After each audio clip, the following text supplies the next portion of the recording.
මේ ලෝකේ කවදාවත් අපිට සුදු මිනිස්සු හම්බ වෙන්නෙත් නැහැ, කළු පාට මිනිස්සු හම්බ වෙන්නෙත් නැහැ. ඒ කියන්නේ 100%ක් ජීවිතවල ඊටාම හොඳ විතරක් කරන මිනිස්සුත් අපිට කවදාවත් හම්බ වෙන්නේ නැහැ. ඒ වගේම තමයි නරක ජීවිතවලින් පිරිච්චි මිනිස්සු විතරක් අපිට කවදාවත් හම්බ වෙන්නෙත් නැහැ. ඔබ මම ඇතුළුව අපි මේ ජීවත් වෙන මේ ලෝකයේ ඇතුලේ ඉන්න සියලුම මිනිස්සු අලු පාට මිනිස්සු. ඉතින් අදත් ආදරෙන් පිළිගන්නවා මගේ YouTube channel එකට. අද දවසේදී තම විශේෂ කාරණා කීපයක් පිළිබඳව ඔයත් එක්ක share කරගන්න බලාපොරොත්තු වෙනවා. ඉතින් ඔයා දැනටත් මගේ channel එක subscribe කරලා නැත්නම් අනිවාර්යෙන් subscribe කරන්න. මේ වෙනකොටත් ඔයාලා දන්නවා මේ YouTube channel එක හරහා අපි සාකච්ඡා කරන්න බලාපොරොත්තු වෙන්නේ එදිනෙදා ජීවිතයේ මානසික සෞඛ්‍ය හරියාකාරව පවත්වාගෙන යන්න අපිට මොනවාද කරන්න පුළුවන් වෙන්නේ සහ මේ ජීවිතය අපි සතුටින් සැහැල්ලුවෙන් ගත කරන්නේ කොහොමද කියන කාරණා සම්බන්ධයෙන්. එහෙනම් අපි යන් අද වීඩියෝ එකට.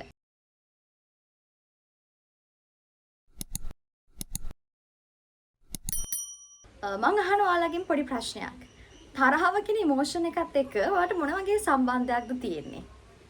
සමහර විට ඒක අමුතු ප්‍රශ්නයක් වෙන්නත් පුළුවන්.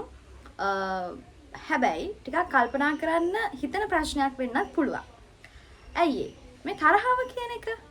මොකද්ද මේ තරහව කියලා කියන්නේ?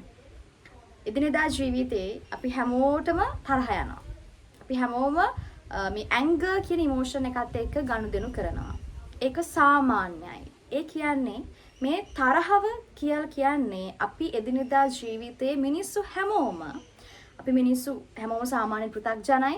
එතකොට මේ හැම මිනිස්සෙක්ටම common emotion එකක් විදිහට පොදු චිත්ත වේගයක් විදිහට තමයි මේ තරහව කියන එක ඇති වෙන්නේ. යම්කිසි පුද්ගලයෙක් ස්පිරිචුවල් පැත්තෙන් නැත්නම් ආධ්‍යාත්මික පැත්තෙන් ටිකක් ඉහළට ගිහින් ඉන්නවා නම් ඔහුට හෝ ඇයට මේ තරහව කියන එක ඉතා අඩුවෙන් ඇති වෙන්න පුළුවන්කම තියෙනවා. නමුත් එදිනෙදා අපි මිනිස්සුත් එක්ක ගැටෙනවා, විවිධ පරිසරයන් එක්ක අපි ගැටෙනවා, විවිධ සම්බන්ධතා එක්ක අපි ගැටෙනවා සහ ගනුදෙනු කරනවා. මේ දේවල් එක්ක මේ තරහව කියන ඉමෝෂන් එක අපිට හරිම සමීපයි. සමහර පුද්ගලයන් ඉන්නවා ටිකක් අඩුවෙන් තරහ යන්නෙම නැති තරම්. ඒ වගේම තමයි සමහර තව පුද්ගලයන් ඉන්නවා ශනික කෝපය කියන එක ඉතා ඉක්මනින් ඇති වෙන්න පුළුවන්. ඒ වගේම තවත් පිරිසක් ඉන්නවා මේ තරහව කියන ඉමෝෂන් එක හැම තිස්සෙම හෝ ඇය තුල තියෙනවා. ඒ කියන්නේ අපි අර නිකන් වචනෙට කියන්නේ හැම තිස්සෙම යාට තරහ යනවා. ඉතින් අද දවසේදී මම ඔයාලත් එක්ක ෂෙයා කරගන්න ආවේ මේ වගේ නිතරම තරහ යන පුද්ගලයෙක් නම් ඔයාට මම අද කියලා දෙනවා මේ තරහව කළමනාකරණය කරගන්න පුළුවන් වෙන විදිහේ පොඩි ටෙක්නික් එකක්. අපි බලමු කොහොමද මේ තරහව යම් තාක් දුරකට කළමනාකරණය කරගන්නේ කියලා. කළමනාකරණය කරනවා කියලා කියන්නේ ඇයි අපි තරහව කළමනාකරණය කරන්නේ? අපිට බැයිද තරහව 100%ක් ඇක්ටිව් වෙන එක වළක්වන්න? එහෙම බෑ. මොකද මම අර කලින් කිව්වා අපි හැමෝම සාමාන්‍ය පෘථග්ජන මිනිස්සු. ඒ නිසා අපි ජීවත් වෙනවා නම් එදිනෙදා ජීවිතේ අපිට කොහොමත් මේ තරහව කියන එක ඇති වෙන එක හරිම ස්වභාවිකයි. හරිම පොදු කාරණාවක්. ඒ නිසා අපිට පුළුවන් වෙන්නේ මේ තරහව කළමනාකරණය කරන්න තමයි. ඒ කියන්නේ යම් තාක් දුරකට ඔබට තරහව කියන ඒ ඉමෝෂන් එක, ඒ සිතුවිල්ල, චිත්ත වේගය ඇති වුණාට පස්සේ ඒකට දක්වන ප්‍රතිචාරය තමයි මෙතන යම් තාක් දුරකට අපි අවධානය යොමු කරන්න ඕනි දේ. තරහ ඇති වෙන එක සාමාන්‍යයි. හැබැයි අපි ඒකට කොයි විදිහටද රියැක්ට් කරන්නේ? කොයි විදිහටද ප්‍රතිචාර දක්වන්නේ? අන්න ඒ ප්‍රතිචාරය තමයි සමහර විට ඔබ සහ අන් අය අතර ඇතිවන ඒ සම්බන්ධතාවය බිඳවට්ටන්න සමත් වෙන දේ. ඒකට ප්‍රතිචාර දක්වන ආකාරය. සමහර විට ඔබ බයිනවා වෙන්න පුළුවන්, කෑ ගහනවා වෙන්න පුළුවන්, බඩු පොළවේ ගහනවා වෙන්න පුළුවන්. විවිධ දේවල් ඔබ තරහ ගියාට පස්සේ කරනවා වෙන්න පුළුවන්. ඉතින් අද දවසේදී මම කලින් කිව්වා වගේ මම බෙදා ගන්න ආවේ ඔයාලත් එක්ක. ඔයා නිතරම තරහ යන කෙනෙක් නම් හැමතිස්සෙම ඔබට තරහව කියන ඉමෝෂන් එක ඇති වෙනවා නම් ඔයාට කරන්න පුළුවන් පොඩි ටෙක්නික් එකක් තියෙනවා. හැබැයි මේක කෙටි කාලයකින් ප්‍රතිඵල තියෙන ටෙක්නික් එකක් නෙවෙයි. යම්කිසි කාලයක් ඔයා මේක එක දිගට ප්‍රැක්ටිස් කරන්න ඕනේ. එතකොට ඔයාටම පුළුවන් ක්‍රමානුකූලව මේ ඇතිවන තරහව ඉතා හොඳින් කළමනාකරණය කරගන්න. ඔබටම එම වෙනස තේරෙනවා. ඔයාට මේ වෙනස අත්විඳින්න පුළුවන්කම තියෙනවා. ඔයා ටිකක් හිතලා බලන්න, කල්පනා කරලා බලන්න, මතක් කරලා බලන්න. ඔයාට හොඳටම තරහ ගිය අවස්ථාවක ඔයා කොහොමද ප්‍රතිචාර දැක්ුවේ සහ ඒක ඔයාගේ ඇඟට කොහොමද දැනුනේ? සමහර විට S2 රතු වෙන්න පුළුවන්. heart rate එක වැඩි වෙනවා, blood pressure වැඩි වෙනවා. ඒ විතරක් නෙවෙයි දාඩිය දාන්න පටන් ගන්නවා. පුදුමාකාර විදියට එක්කව වෙවුලනවා. සමහර මිනිස්සු ඉන්නවා දත් මිටි කනවා. අතට අහුවෙන්නේ මොකද්ද? පොළවේ ගහනවා. ඒතර මේ වගේ ඔයාගේ ශරීරය තුල, ඔයාගේ ශරීර අභ්‍යන්තරේ, ඒ වගේම ඔයාගේ මානසික මට්ටමේ, ඒ විතරක් නෙවෙයි ඔයාගේ චර්යාවේ සහ ඔයාගේ චිත්ත වේගවලත් ලොකු වෙනස්කම් රාශියක් ඇති කරන්න මේ තරහව කියන ඉමෝෂන් එකට පුළුවන්කම තියෙනවා. ඇත්තටම කිව්වොත් ඔයා ශක්තිමත් විදිහට ඉන්න මිනිස්සෙක් නම් ඉතාම ඉක්මනින් ඔයාව දුර්වල මිනිස්සෙක් කරන්න මේ තරහව කියන ඉමෝෂන් එක ඉච්චරටම ප්‍රබල දෙයක්. ඇත්තටම අපි කල්පනා කරලා බැලුවොත් ඔබ දැකලා තියෙනවා ගිනි කන්දක් පුපුරලා යනවා. ඉතින් මේ තරහව ඇති වෙලා ඔබ ඊට දක්වනවා නම් හරි ආවේගශීලී ප්‍රතිචාරයක්, අන්න ඒක කෝපය පිපිරවීමක්. සමහර විට අර ගිනි කන්ද පිපිරිලා යනවා වගේ අර බාහිරින් පේන දේ තමයි ඔබේ කෝපය සඳහා ඔබ දක්වන ප්‍රතිචාරය. හැබැයි ඔයා හොඳට කල්පනා කරලා බැලුවොත් ඔයාට මේ තරහව ඇති වෙන්න හේතු අතරේ, ඔයාගේ ඉමෝෂන්ස් අතරේ, ඔයාගේ හිත යටින් ඔයා ලොකු දුකකින් ඉන්නවා, කලකිරීමකින් ඉන්නවා. සමහර විට අසාධාරණවට ලක් වෙලා ඉන්නවා. සමහර විට ගිල්ටි ෆීලින් එකක් තියෙනවා. පරිගැනීමේ චේතනාවකින් ඉන්නවා. මෙන්න මේ වගේ තරහවට අමතරව තව ඉමෝෂන්ස් ගොඩක් ඔයාත් එක්ක හැංගිලා තියෙනවා. හැබැයි ඒක අනිත් මිනිස්සුන්ට පේන්නේ සහ ඔයා ඒකට ප්‍රතිචාරය දක්වන්නේ තරහව පිට කිරීමක් විදිහට විතරයි. ඒ නිසා සමහර විට අනිත් මිනිස්සු ඔයාව අඳුනගන්නේ අම්මෝ මේ මිනිස්සයාත් එක්ක නම් කතා කරනකොට ගොඩක් පරිස්සම් වෙන්න ඕනේ. අයියේ මෙයාට හැමතිස්සෙම තරහ යනවා. ඇත්තටම ඔබ ගොඩාක් තරහ ගිහින් තව මිනිස්සෙක්ට බනින්න පුළුවන්, කෑ ගහන්න පුළුවන්. හැබැයි ඒ කියන වචන ඒ මිනිස්සයාට ඉතා තියුණු විදිහට හදවතට දැනෙනවා වෙන්න පුළුවන්. අපිට ආයේ වචන ගන්න බෑ. අපිට සොරි කියලා කියන්න පුළුවන්. ඒ වෙලාවේ මට මොනවා වුණාද දන්නේ නැහැ, මට හොඳටම තරහ ගියා. ඇත්තටම සොරි වෙච්ච දෙයට කියලා අපිට සමාව ඉල්ලන්න පුළුවන්. හැබැයි මේ වචන වලින් මේ මිනිස්සයාගේ හිත තුල ඇතිවෙච්ච තුවාලය ඒක හොඳ වෙන්නේ නැහැ. ඉතින් ඒ නිසා මේ තරහව කියන්නේ ඔබ කොච්චර ශක්තිමත් මිනිසෙක් වුණත් ඉතා ඉක්මනින් ඔබව දුර්වල කරන්න පුළුවන් වෙන ප්‍රබල ඉමෝෂන් එකක්. ඒ නිසා අපි මේක හරියාකාරව කළමනාකරණය කිරීමක් කළ යුතුයි. ඉතින් අපි යමු කොහොමද මේ තරහව අපි මැනේජ් කරන්නේ, කළමනාකරණය කරන්නේ කියන එක බලන්න. අර මම කලින් කිව්වා වගේ ඔබට සාමාන්‍ය තරහවක් නම් යන්නේ සහ ඔබ ඒකට ප්‍රතිචාර දක්වන විදිය විවිධ වෙන්න පුළුවන්.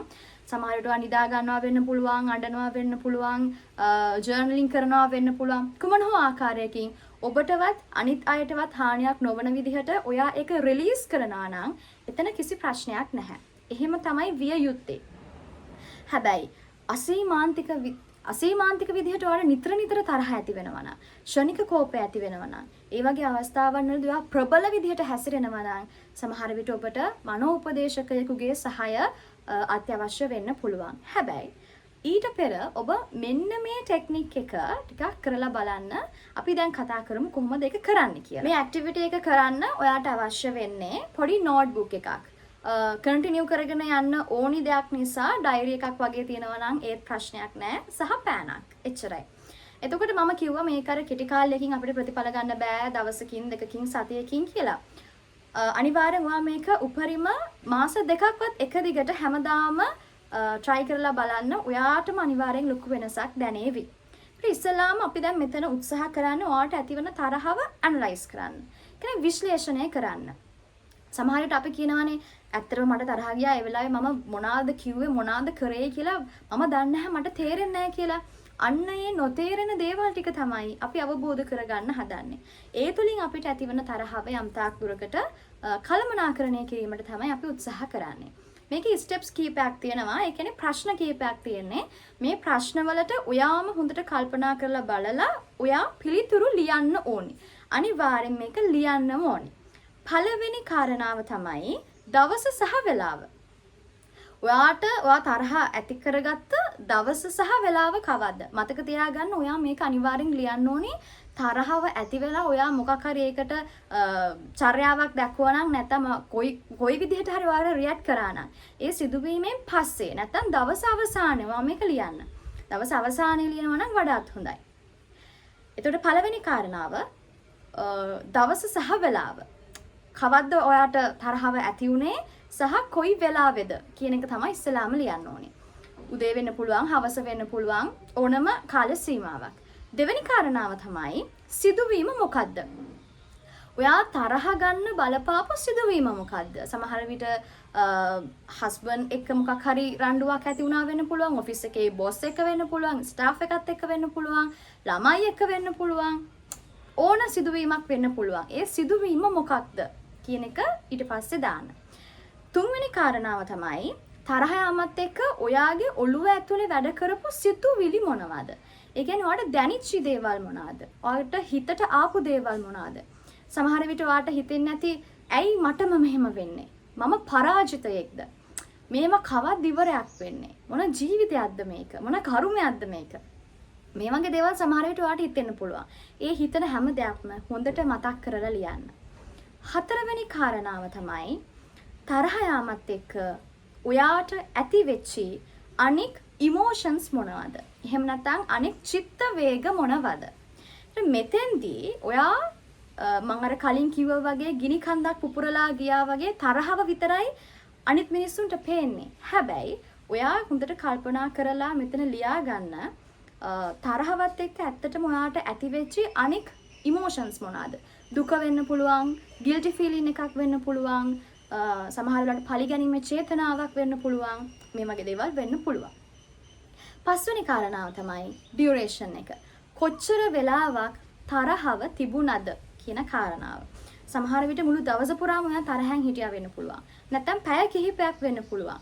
එහෙම නැත්නම් විනාඩි කිහිපයක් වෙන්න පුළුවන්. ඒ නිසා කොච්චර වෙලාවක් ඔයා තරහෙන් සිටියද කියන කාරණාවත් පස්වෙනි කාරණාව විදිහට ඔයා හොඳට මතක් කරලා ලියා ගන්න ඕනේ. හයවෙනි කාරණාව තමයි තරහ ගිය වෙලාවේ ඒක ඔයා රියැක්ට් කරේ කොහොමද ඒකට? ඔයා කොහොමද ඒකට මුහුණ දුන්නේ? ඔයා කොහොමද ඒකට ප්‍රතිචාරය දැක්කුවේ? ඔයා කෑ ගැහුවද? ඔයා බැන්නද? ඔයා බඩු පොළවේ ගැහුවද? එහෙම නැත්නම් ඔයා සමහර විට කාට හරි දැඩි ලෙස පහර දුන්නද? අන්න ඒ හැසිරීම මොකක්ද? ඊළඟ කාරණාව හත්වෙනි කාරණාව තමයි මේ තරහව ගත්තට පස්සේ තරහට මූලික උනේ කවුද? එහෙම නැත්නම් මොන වගේ දෙයක්ද මොන වගේ සිදුවීමක්ද? සමහර විට එක කෙටියෙන් අපිට ලියන්න පුළුවන් එක්ක අම්මා එක්ක තාත්තා එක්ක හස්බන්ඩ් වයිෆ් හොඳම යහළුවා එහෙම නැත්නම් මගේ ෆෝන් එක රයිට් අන්න ඒ වගේ තරහට මූලික වෙච්ච දේ මොකක්ද? එහෙම නැත්නම් යා පුද්ගලයෙක් නම් ඒ කවුද? ඊළඟ කාරණාව අටවෙනි කාරණාව තමයි ඔයා තරහව යව්වේ කාගේ පිටින්ද? අපි සමහර වෙලාවට අපිට ඇතිවන ආතතියත් එක්ක තරහවත් එක්ක මේ තරහව අපි අවශ්‍ය කෙනාගේ පිටින් නෙවෙයි යවන්නේ වෙන අයගේ පිටින්. නේද? සමහර පුද්ගලයෝ ඉන්නවා ගෙදර ඉන්න බල්ලන්ට පුහුසන්ට පයින් ගහනවා. ඒ එන ආවේගය රිලීස් කරගන්න ඒගොල්ලෝ ඒ විදිහට. සමහර වෙලාවට බොයිෆ්‍රෙන්ඩ් හරි නැත්නම් ගර්ල්ෆ්‍රෙන්ඩ් එක්ක හරි තරහවක් ඇති වුණාට පස්සේ ඒක කොහොමද කාගේ පිටින් දයවන්නේ? සමහරට ෆෝන් එක පිටින්. ෆෝන් එක පොළවේ ගහනවා. නැත්නම් ගෙදර ඉන්න වෙන කාගෙම හරි පිටින් ඔයා එක යවනවා, කෑ ගහනවා, රණ්ඩු කරනවා. ගෙදර මිනිස්සු දන්නේ නැහැ ඇයි මෙයා මේ මෙච්චර කෑ ගහන්නේ කියලා. අන්න ඒ වගේ ඔයා මේ ඇතිවෙච්ච තරහව කාගේ පිටින්ද යවුවේ? මොකක් පිටින්ද යවුවේ කියන කාරණාව ඊළඟට දාන්න ඕනේ. 9 වෙනි කාරණාව තමයි තරහ ඇති වුණාට පස්සේ කොහොමද ඒක ඔයාගේ ශරීරයට දැනුනේ? ඒ කියන්නේ සමහර විට වෙවුලන්න ගන්න නැති, ඔයාට දත් මිටි කන්න නැති, ඔයාගේ හදවත වේගෙන් ගැහෙනවා දැනෙන්නේ නැති, හොඳටම දාඩිය දාන්න නැති, සමහර වෙලාවට අර අපේ ශරීරය නිකන් දඟලනවා වගේ සමහර විට ඔයාට දැනෙන්න ඇති. අන්න ඒ වගේ ඔයාට දැනුණු විදිහට ඔයාට තරහ ඇති වුණාට පස්සේ ඒක කොහොමද ඔයාගේ ඇඟට ඔයාගේ ශරීරයට දැනුනේ? 10 වෙනි කාරණාව තමයි තරහ නිවුණට පස්සේ ඔයාට කොහොමද දැනුනේ? මොන වගේ දේවල්ද ඔයාට හිතුනේ? සමහර විට අපිට හිතනවා ඇයි මං එයාට එච්චර කෑ ගැහුවේ? මට එච්චර තරහ ගන්නෙ නැතුව ඉන්න තිබුණේ. සමහර විට අපි පුද්ගලයාට ගැහුවා නම් ඔයාට ඊට පස්සේ එනවා ගිල්ටි ෆීලින් එකක්. අපරාධ මං එයාට ගැහුවේ. ඇයි මං එහෙම කරේ? එක්කෝ මට බැනලා නිකන් ඉන්න තිබුණා. නැත්තම් මං ඇහෙන්නේ නැහැ වගේ එතනින් සමහරට මට එතන යන්න තිබුණා. අනේ වගේ තරහ නිවුණට පස්සේ ඔයාට කොහොමද ඒක දැනුනේ? ඔයාට මොන වගේ දේවල්ද හිතුනේ? 11 වෙනි කාරණාව. ඒක තමයි අතිශය වැදගත් කාරණාව. හොඳට හිතලා ඔයා ලියන්න ඕනි කාරණාව. මෙතෙන්දී ඔයා ලියන්න ඕනේ මේ තරහා ගියාට පස්සේ ඔයා දක්වපු ප්‍රතිචාරය කොයි විදිහට වෙනස් වුණා නම් හොඳයි කියලාද ඔයා හිතන්නේ.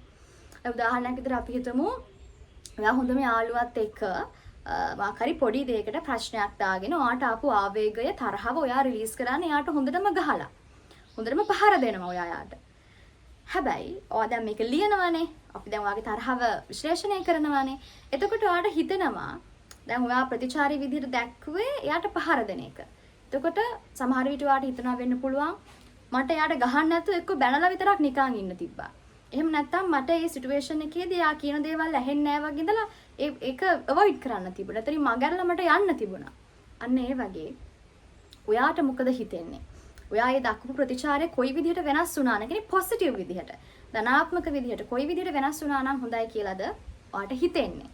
ඉතින් මෙන්න මේ වගේ මෙන්න මේ කියන ස්ටෙප්ස් 11 දවස ගානේ මාසයක් දෙකක් ඔයා එක දිගට ඔයාට හැමතිස්සෙම තරහ යන කෙනෙක් නම් මම විශේෂයෙන්ම කියන්නේ ඒකයි මේක ගොඩාක් ඵලදායී වෙන්නේ ඒ පුද්ගලයන්ට නිතරම ඔයාට තරහ යන කෙනෙක් නම් ඔයා මේක එක දිගට ටිකක් කන්ටිනියු කරලා බලන්න අනිවාර්යෙන් ඔයාට ලොකු වෙනසක් තියෙනවාමයි.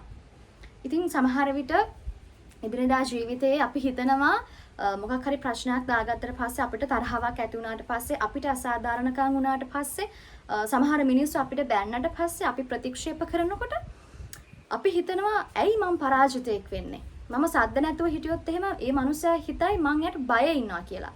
මං යට පරාද වුණා කියලා. අපි මෙහෙම හිතලා දැන් අපි පුරුදු වෙලා ඉන්නේ අපිත් ප්‍රතිචාර දක්වන්න. අන්න ඒක තමයි අපි මේ නවත්ත ගන්න උත්සාහ කරන්නේ යම් තාක් දුරකට. ඉතින් මම හිතනවා අද දවසේ මේ කතා කරපු දේ ඔයාගේ ජීවිතේට ගොඩක් වැදගත් වෙන්න ඇති කියලා. ඒකින් ප්‍රතිඵල ලැබපු ගොඩාක් පුද්ගලයන් ඉන්නවා, ගොඩක් ශිෂ්‍යයෝ ඉන්නවා. ඉතින් ඔයත් මේක අත්හදා බලන්න අනිවාර්යෙන් ලොකු වෙනසක් ඇති වෙයි. මේක ප්‍රැක්ටිස් කරන ගමන් කොහොමද ඇතිවන වෙනස කියන එක අනිවාර්යෙන් කමෙන්ට්ස් වලින් දාන්න. ඉතින් ඉදිරියේදීත් මේ වගේ වැදගත් වීඩියෝ එකකින් අපි ආපහු හම්බ වෙමු. එතකන් සුබ දවසක්.